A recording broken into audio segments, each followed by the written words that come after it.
तर मित्रांनो नमस्कार. सकाळी 7 वाजताच एक नवीन कार्यक्रम करतोय. अजून आंघोळ झाली नाही. आज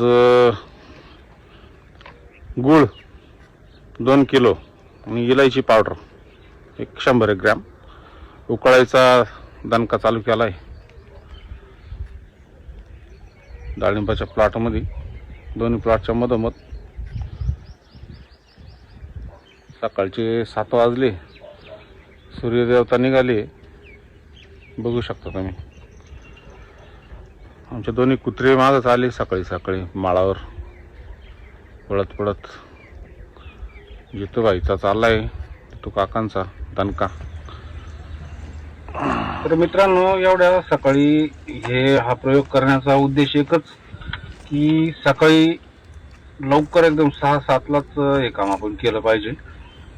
गूळ, इलायची पावडर आणि पाणी, त्याच्यामध्ये 4-5 लिटर पाणी घेऊन 5-6 लिटर आणि ते पूर्ण आटेपर्यंत उकळायचं राहतं. त्याने काय होतं का त्या वासाने मधमाशा आकर्षित होतात आणि एखादी अर्धी मधमाशी जर आली ना तर ती बाकीच्या मधमाशांना संदेश घेऊन जाते पोळ्यापर्यंत त्यांच्या, आणि त्या मधमाशा आपल्याला जास्त आकर्षित होतात, जास्त येतात. इलायची पावडर आता टाकली त्यांनी. तर सकाळी बरोबर सकाळी एवढ्या लवकर करायचा उद्देश फक्त हा आहे की आपण जो जाळ करतो ना, आता काही ठिकाणी लाईट राहते नाही राहते किंवा गॅस नाही राहत किंवा इंडक्शन शेगडी नाही लावू शकत आपण. आता इथं काही सुविधा नाही आपली तशी, तर आपण जाळ केलाय. काय होतं, मधमाशी जाळ जेव्हा करतो आपण त्या धुरामुळे मधमाशी निघून जाते, म्हणजे पळती लांब. तर आपण बघा काही लोक मध काढताना धूर काढतात, मग ते मध त्या धुराने पळून जातं. तसे हा प्रकार इथं घडू शकतो. मधमाशी शक्यतो 10 नंतर येते.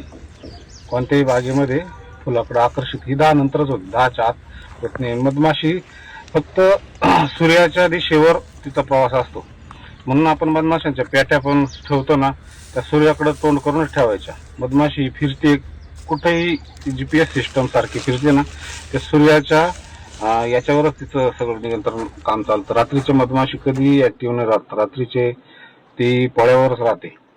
तर मधमाशी येण्यासाठी आपल्याला हा प्रयोग आपण केला आहे. आणि मधमाशीचं असं आहे ती जेमतेम रेग्युलरली 3 ते 4 किलोमीटरच्या दरम्यान 5 किलोमीटर जास्तीत जास्त फिरत असते, म्हणून त्यावेळेला हा प्रयोग आपल्याला करायचा आहे. धन्यवाद मित्रांनो. प्रयोग कसा वाटला नक्की सांगा. रिझल्ट कसे वाटले ते मी तुम्हाला पुढच्या व्हिडिओत